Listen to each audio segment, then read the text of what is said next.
नमस्कार। ये महाभारत कथा पूरी तरह से वेद व्यास महाभारत के ऊपर आधारित है। यदि आप इसका निरंतर श्रवण करते रहना चाहते हैं तो इस चैनल को सब्सक्राइब जरूर कर लें और आगे आने वाले सभी पॉडकास्ट के नोटिफिकेशन के लिए बेल आइकन को भी जरूर से प्रेस कर दें। अब हम सुनेंगे अश्वत्थामा के द्वारा पांडव और पांचाल वीरों का संहार। संजय कहते हैं, राजन, अब द्रोणपुत्र अश्वत्थामा ने शिविर में प्रवेश किया तथा कृपाचार्य और कृतवर्मा दरवाजे पर खड़े हो गए। उन्हें अपना साथ देने के लिए तैयार देखकर अश्वत्थामा को बड़ी प्रसन्नता हुई और उसने उनसे धीरे से कहा, आप दोनों यदि तैयार हो जाएं तो सभी क्षत्रियों का संहार कर सकते हैं। फिर निद्रा में पड़े हुए इन बच्चे कुचे योद्धाओं की तो बात ही क्या है। मैं शिविर के भीतर जाऊंगा और काल के समान मारकाट मचा दूंगा। आप लोग ऐसा करें जिससे कोई भी आपके हाथों से जीवित बचकर न जा सके। ऐसा कहकर द्रोणपुत्र पांडवों के उस विशाल शिविर में द्वार से न जाकर बीच में से ही घुस गया। उसे अपने लक्ष्य धृष्टद्युम्न के तंबू का पता था, इसलिए वो चुपचाप वहीं पहुंच गया। वहां उसने देखा कि सब योद्धा युद्ध में थक जाने के कारण अचेत होकर सोए पड़े हैं। उनके पास ही एक रेशमी शैया पर उसे धृष्टद्युम्न सोता दिखा दिया। तब अश्वत्थामा ने उसे पैर से ठुकराकर जगाया। पैर लगते ही रणोन्मत्त धृष्टद्युम्न जग पड़ा और महारथी अश्वत्थामा को आया कर देखकर ज्यों ही वो पलंग से उठने लगा कि उस वीर ने उसके बाल पकड़कर पृथ्वी पर पटक दिया। इस समय धृष्टद्युम्न भय और निद्रा से दबा हुआ था। साथ ही अश्वत्थामा ने उसे जोर की पटक भी लगाई थी, इसलिए वह निरुपाय हो गया। अश्वत्थामा ने उसकी छाती और गले पर दोनों घुटने टेक दिए। धृष्टद्युम्न बहुतेरा चिल्लाया और छटपटाया, किंतु अश्वत्थामा उसे पशु की तरह पीटता रहा। अंत में उसने अश्वत्थामा को नखों से बकोरते हुए लड़खड़ाती जबान में कहा, आचार्य पुत्र, व्यर्थ देरी मत करो, मुझे हथियार से मार दो।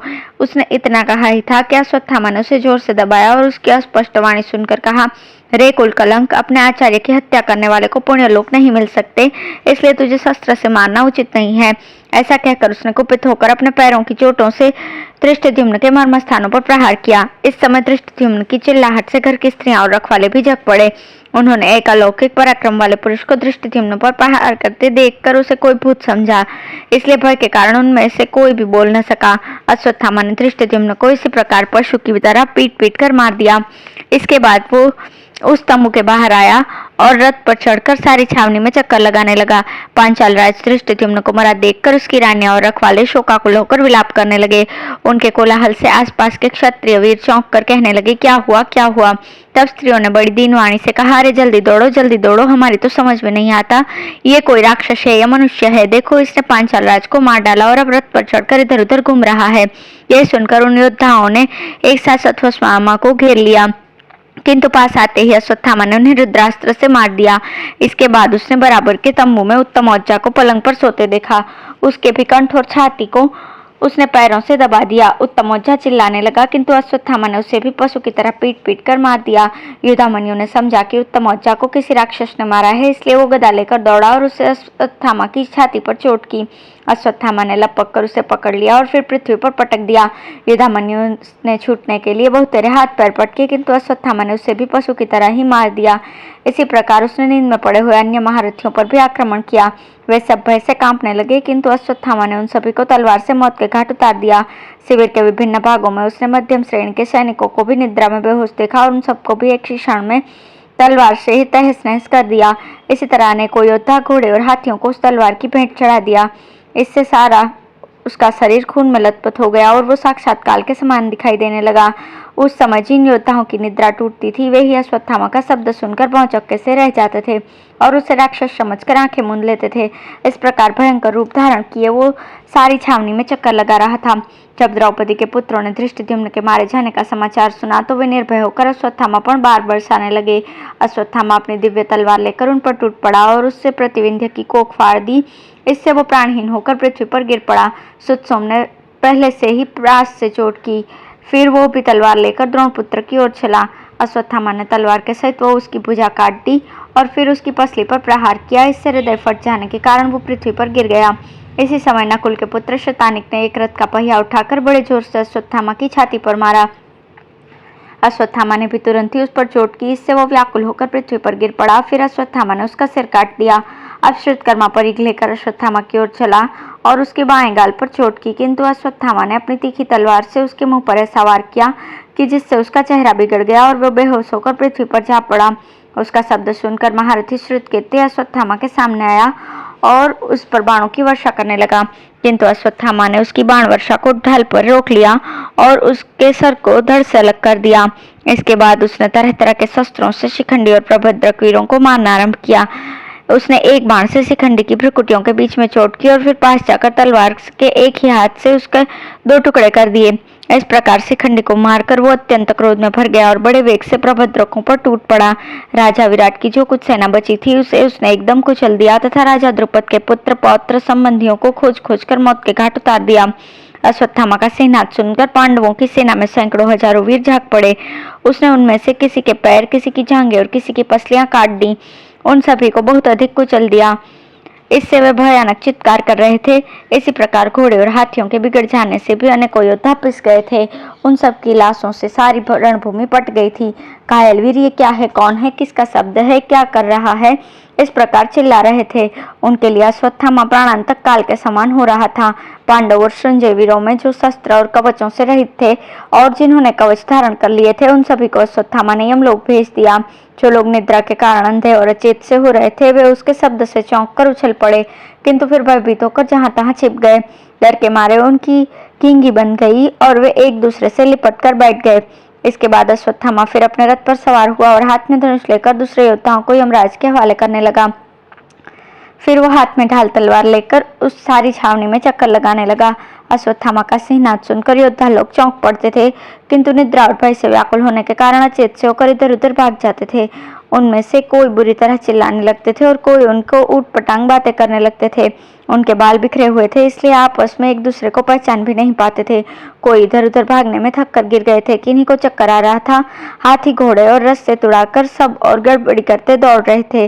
कोई डर के मारे पृथ्वी पर पड़कर छिप रहे थे, किंतु हाथी घोड़े उन्हें पैरों से खूंद देते थे।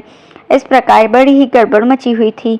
लोगों के इधर उधर दौड़ने से बड़ी धूल छा गई, जिससे उस रात्रि के समय शिविर में दूना अंधकार हो गया। उस समय पिता पुत्रों को और भाई भाइयों को पहचान नहीं पाते थे।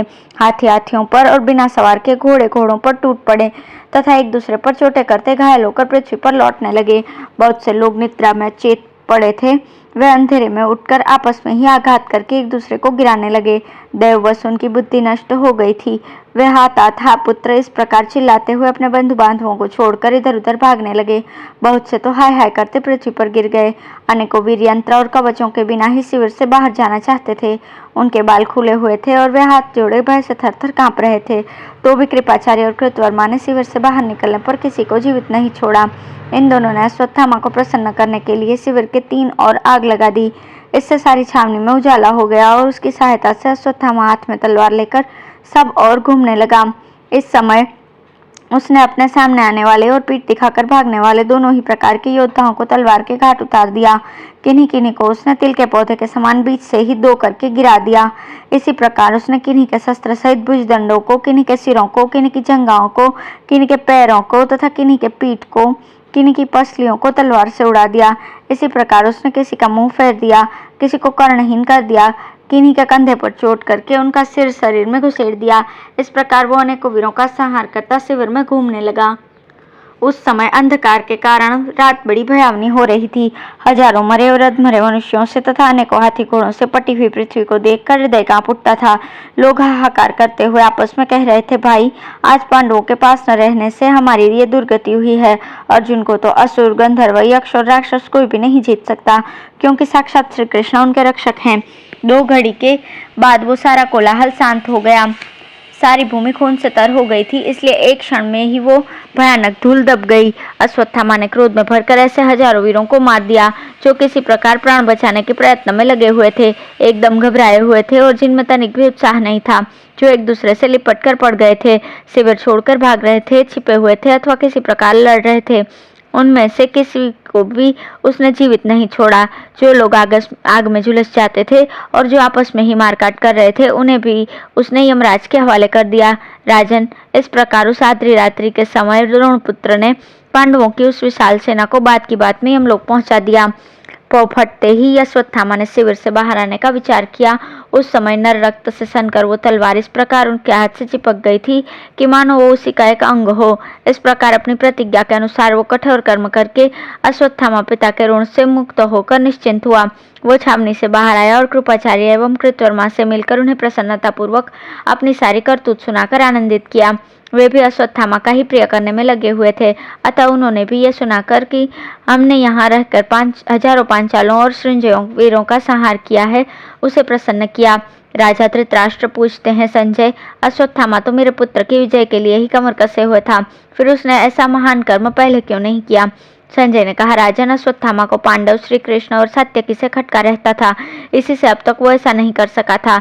इस समय उनके पास न रहने के कारण उसने ऐसा कर्म कर डाला।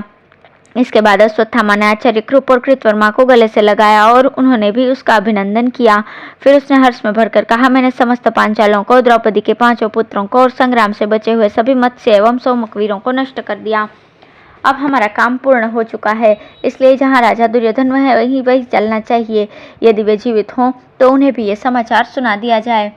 धन्यवाद।